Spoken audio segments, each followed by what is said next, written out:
In this lecture, I'm going to show you how to hash passwords. For that, we're going to use a very popular library called bcrypt.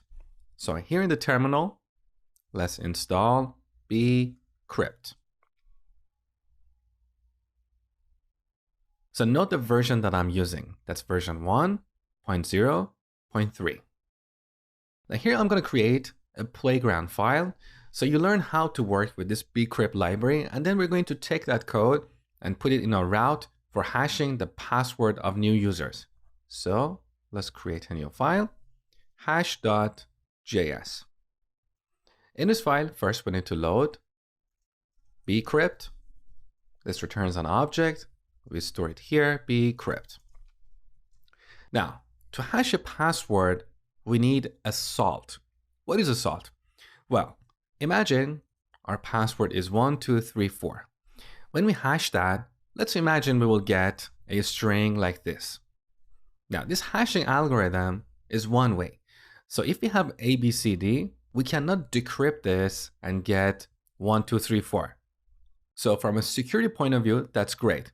If a hacker looks at our database, he or she cannot decrypt these hash passwords. However, they can compile a list of popular passwords and hash them.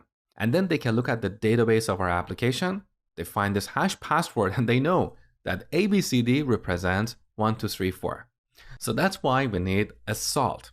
A salt is basically a random string that is added before or after this password. So the resulting hash password will be different each time based on the salt that is used. Okay, let me show you this in action. So here we call bcrypt.genSalt. Note that this method has two versions. The first one is asynchronous, the second one is synchronous. As a best practice, you should always use asynchronous methods because, as I told you at the beginning of the course, in Node applications we have a single thread. We don't want to keep that thread busy because then we can't serve other clients. So we call genSalt. As an argument, we pass the number of rounds we want to run this algorithm to generate the salt.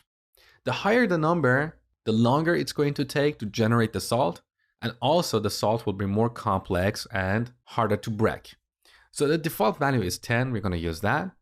Now, because this is an asynchronous method, we can either pass a callback here, and that's what you see in their official documentation, as well as a lot of tutorials on the web. But this method also has an overload that returns a promise. So instead of passing a callback, we get a promise, await it, and then get the salt. So now we need to wrap this in an async function like run.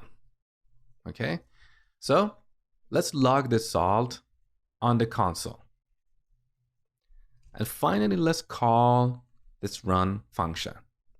Now, back in the terminal, node hash.js. So this is an example of a salt. You can see the number of rounds we used included in the salt. So if we use 20, here instead of 10, we would have 20. So here we have a long random string that is included as part of hashing our password. And with this, every time we hash our password with a new salt, we get different result. So now that we have a salt, we can use this to hash our password. We have another method here on this bcrypt object that is hash. So we give it our data. Let's imagine our password is 1234. We give it the salt. And again, look, the third argument can be a callback. We're not going to use this. Instead, we're going to get the promise that is returned from this method. So we await that promise and get the hashed password. So now let's log this on the console as well. Hashed. Okay, back in the terminal, node hash.js. Okay, look, on the first line we have our salt. On the second line, you can see the salt here as well. So the salt is included in the hash password. The reason this is included is because later, when we want to authenticate the user, we want to validate their username and password. So there the user sends the password in plain text. We need to hash it again but we need to have the original salt that was used to generate this hash. So during comparing the plain text password with the hash password, bcrypt needs to know the original salt that was used to hash this password. So now that you know how bcrypt works, let's take these two lines and put them in our route handler. So cut from here. Let's go to users.js. Okay, here's our user object. Let's paste those lines here. So we generate a salt, and then we need to hash the password. Instead of 1234, we're going to use user.password. That's the plain text password. So we hash it with the salt and then reset it. So user.password here. And finally, save the user to the database. Now on the top, we also need to import bcrypt. So constant bcrypt, we set this to require bcrypt. Now here in Compass, I want to delete the users collection because all the users we have so far, they have plain text password. So delete. All right, now back in the terminal, let's run node-mon. Okay. And then here in Postman, we're going to send a new request. Send. Beautiful. So here we have a new user. Now back in Compass, let's refresh this list. We have the users collection. And here's our new user with a hashed password. Beautiful.